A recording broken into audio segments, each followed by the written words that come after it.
Welcome to the OK Let's Learn podcast. This is two podcasts in one. One where we dive into tons of interesting topics, and another where we dive into interesting, great books and stories. My name is Kevin O'Keefe. So today, let's learn all about the life of Eleanor Roosevelt, the wife of Franklin Delano Roosevelt, our president right through the Great Depression and World War II. She was the girl who didn't know that she could change the world. Imagine being told as a little girl that you weren't pretty enough. Imagine feeling shy, awkward, lonely when everyone around you seemed confident and happy. Now imagine that same little girl growing up to be one of the most admired women in American history. This is the story of Eleanor Roosevelt. This is why you need to know about her. This is our continuation of our series of people that fought for a cause, people that made a difference, and especially women throughout the history of our country that did amazing things and really changed the world.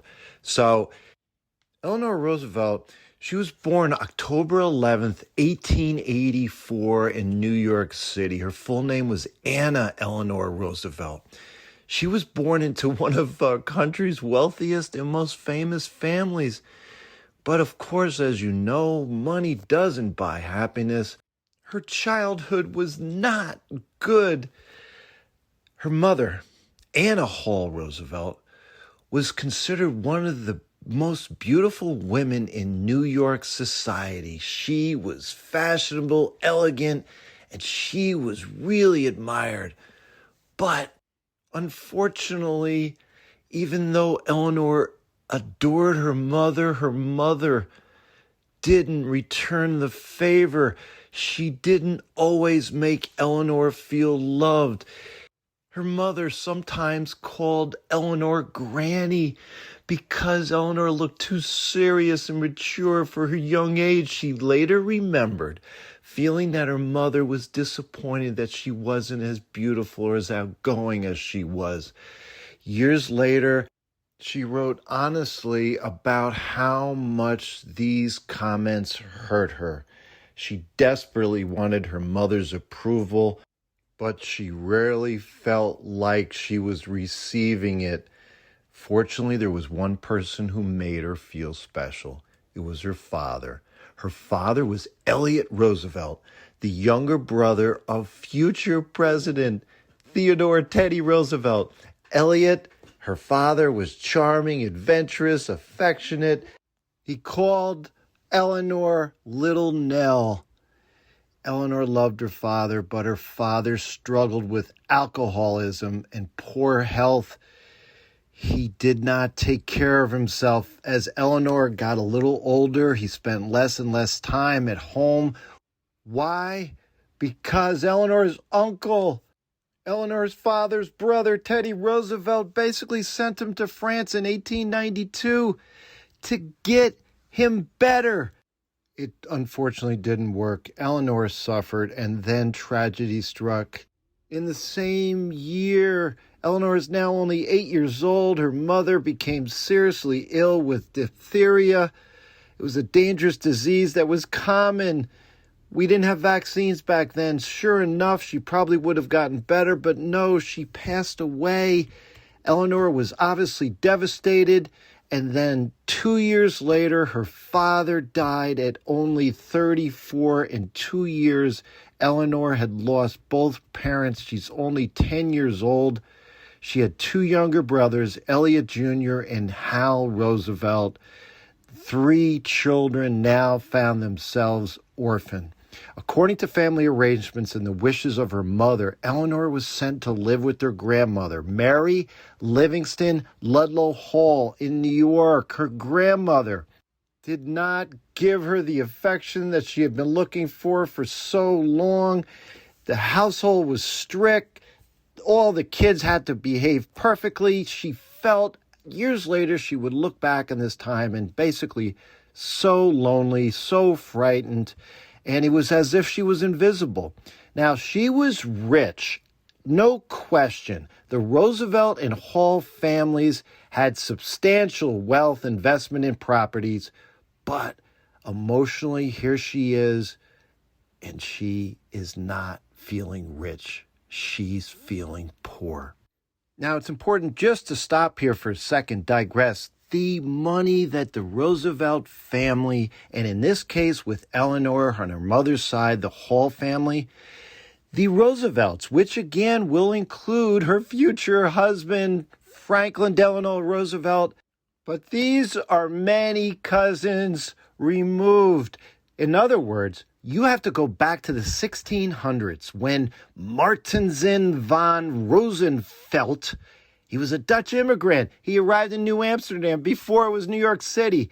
And over the next 200 years, between importing goods from Europe, smart investments, getting involved in banking, by the time Eleanor's grandfather, Theodore Roosevelt Sr., came onto the scene, yes, he inherited money, but he continued to keep the family name successful. He was a partner in an import business called Roosevelt and Son. They actually primarily imported plate glass. It's that simple. I mean, mid-1800s, the cities are growing rapidly all across the countries. You need to construct buildings, stores, homes, and glass windows were in huge demand.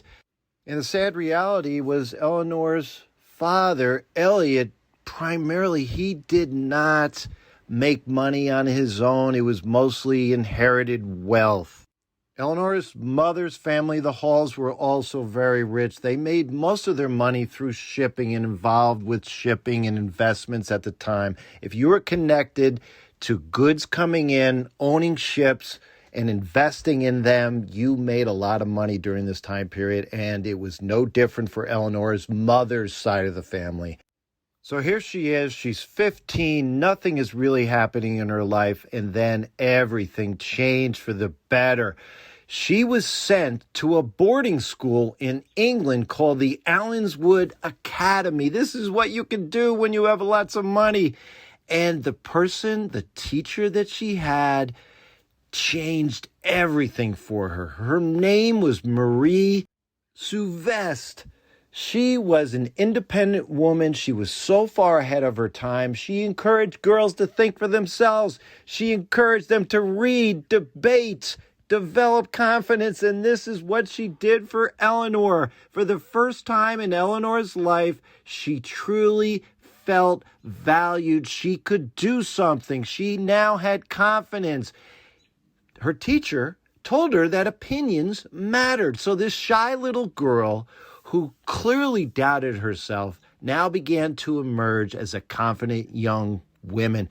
Years later, in her memoirs, in her autobiography, Eleanor would say that Allenswood really was one of the most important experiences in her entire life. Like I said, it gave her the reason to get up in the morning, have confidence, and look for a future that could actually be meaningful. So when she returned to New York, she was changed. And then she met a young man, and you know who this is. Franklin Delano Roosevelt. I mean, here's what happened. It's 1902. Eleanor is 17 years old. She had recently returned from the Allenswood Academy. Franklin's 20 years old at this point, and he's a student at Harvard University. But here's the thing, because they had this huge extended Roosevelt family, they had gotten together for years. And Franklin later would recall that, he didn't take particular attention to her because she was quiet, shy. What he noticed was, she had changed. A lot of biographers apparently point to a train ride and a series of social events in the 1902-1903 period where all of a sudden they're getting together and they're seeing each other a lot more often. Franklin is struck by, like I said, how much she had changed. She was thoughtful. She was intelligent. They had long walks together. They enjoyed their company particularly. Remember, going back to her mother and her grandmother. Eleanor wasn't considered, again, what they would consider back then a beauty, and this was so much part of society, especially young men that are coming up in rich families. But no, Franklin saw something that was different about Eleanor, and it was her intelligence. It was her character. So they started spending more and more time together, and yes, they exchanged lots of letters. Those letters have survived to today, and the big moment came in November 1903. Franklin now is 21, Eleanor is 19. Apparently, according to Eleanor's later recollections, Franklin proposed while they were out together in New York. She accepted, but the engagement was kept secret. Why? Because Franklin's mother, Sarah, wasn't happy. She thought her son was too young. And you can imagine here, even my generation coming up, you're still in college. You're not going to get married then. She wanted him to finish Harvard and settle into a career before marrying. Most historians actually believe Sarah worried that Eleanor wasn't the right woman for her son. And as the story goes, Franklin's mother took Eleanor for a walk in New York City, a long walk. She laid everything out, but Eleanor and Franklin still saw each other.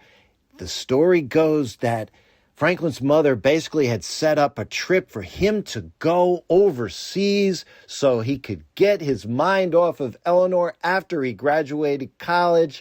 Eleanor was heartbroken that she didn't have the support of her future mother-in-law, and clearly the relationship did not get off on a good foot, and it wasn't really that great as the years went on. It got so bad early on after the initial engagement, and they wanted to get married right away, that Franklin's mother threatened to cut off his inheritance right from the get-go. So they ended up talking it out. They delayed the wedding, and then ultimately on March 17th, 1905, the big day happened. And what was a big deal about this? The bride, Eleanor Roosevelt, was given away by her uncle, Teddy Roosevelt himself, who was the president of the United States at the time. You talk about an event. It was known worldwide, and Eleanor now is a national figure. She is married to someone in the Roosevelt family, and yes, Franklin had a great future ahead of him. They ended up having 6 children. 5 ended up living to adulthood. But here we are now. It's 1921. Franklin had served as the Assistant Secretary of the Navy through World War I. And he was actually the vice presidential Democratic nominee in the 1920 race. He lost, but he is a rising figure in the Democratic Party. So here they are, the whole family. It's August 25th, 1921. They're vacationing up in Canada in Campobello Island off the coast. FDR spends the day. He's sailing. He's actually fighting a forest fire as well. He's taking an icy swim. And then he wakes up the next day. He's got a fever. And he noticed his legs are growing weak. By the 3rd day, he was paralyzed. Not only from his legs to half of his face, his left hand, he couldn't stand up. Doctors were called one after another. They initially misdiagnosed it. And finally, an expert doctor on polio was sent to the compound. Yes, he was stricken with polio. He had a painful journey back. They tried to keep it from the press, got all the way back to New York. Eleanor and Franklin's life had changed forever. Franklin's mother wanted him to retire, get out of politics, just rest, get better, forget about a career. She wanted him to go to Hyde Park, New York, the family home, and recuperate, and Eleanor thought otherwise. She wanted her husband, obviously, to get better. She ended up taking care of him, and she said definitively, no, you are not going to end your career. She pushed him forward, and you could argue that her decision in this moment to persevere, to get better, changed our country forever. Obviously, our future president that got us through the Great Depression and World War II, he would have not been our president if it wasn't for Eleanor's decision early on, right from the beginning.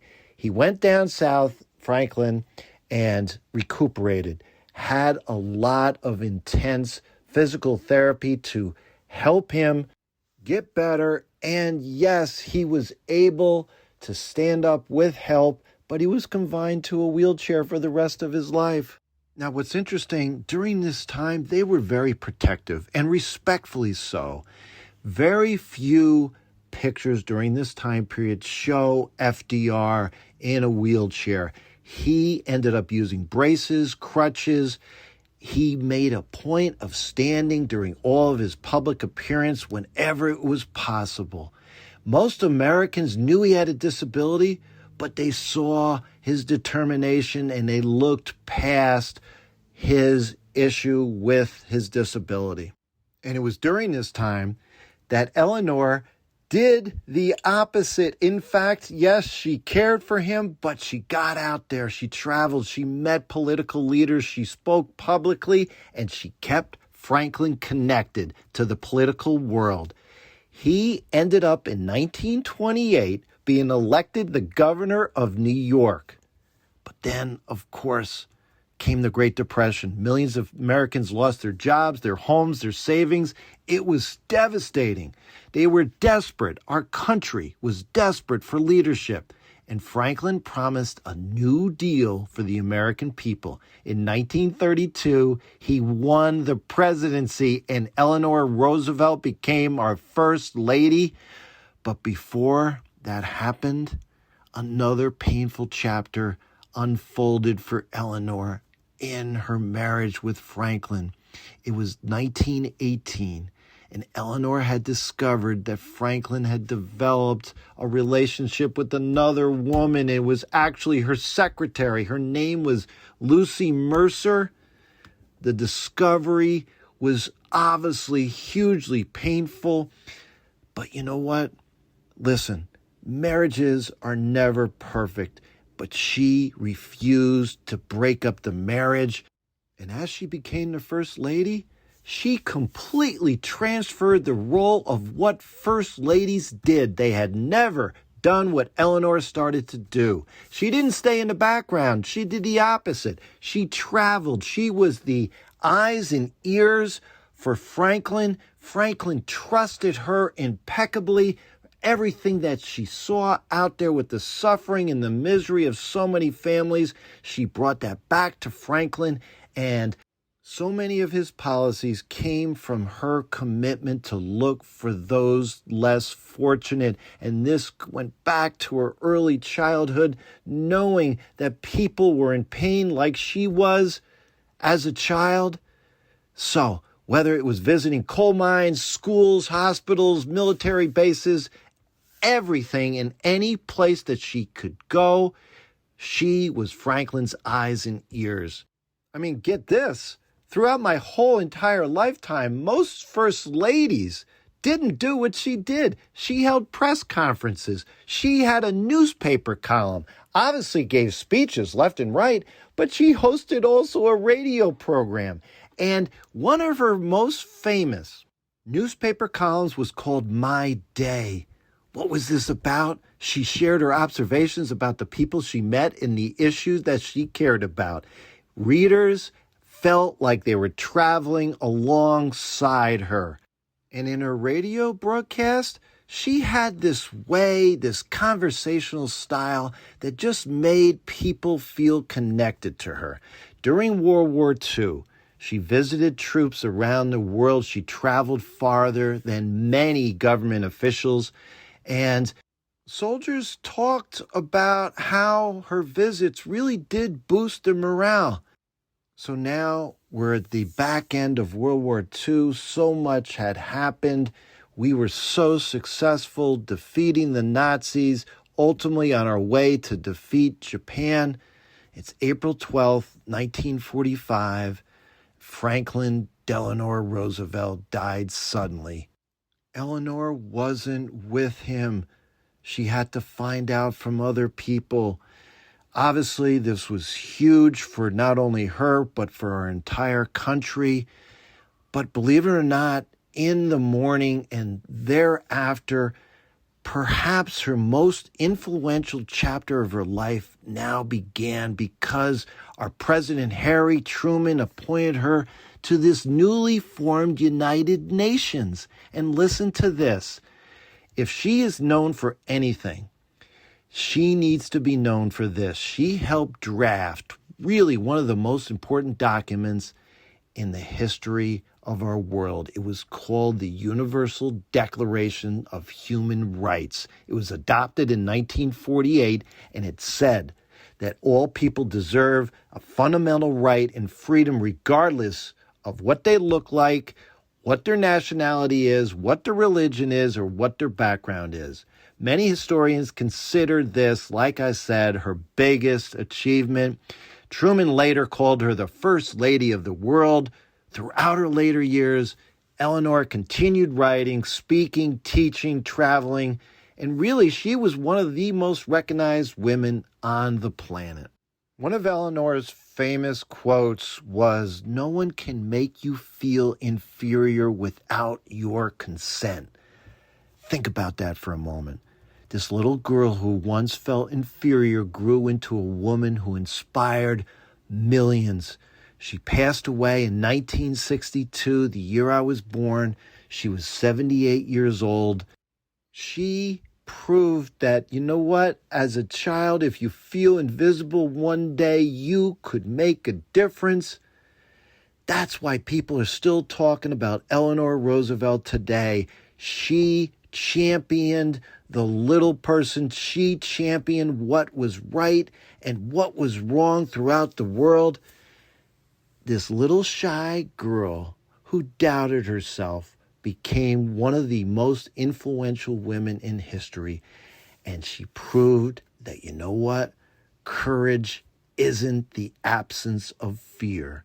Sometimes courage is simply deciding to keep moving forward. Friends, thank you for taking this journey with me, learning all about Eleanor Roosevelt, truly one of the biggest and most famous first ladies in the history of our country. Reach out to me at kevmok21@gmail.com. We have an OK Let's Learn YouTube channel. We have an OK Let's Learn Facebook group. Hit that plus sign in the top right-hand corner of Apple Podcasts. That will subscribe you to the podcast. You'll get new episodes automatically on your phone. We're getting out episodes every couple days. Tell a friend, tell a family member, anybody in your life that loves to learn and is curious. Until next time, have fun and keep learning.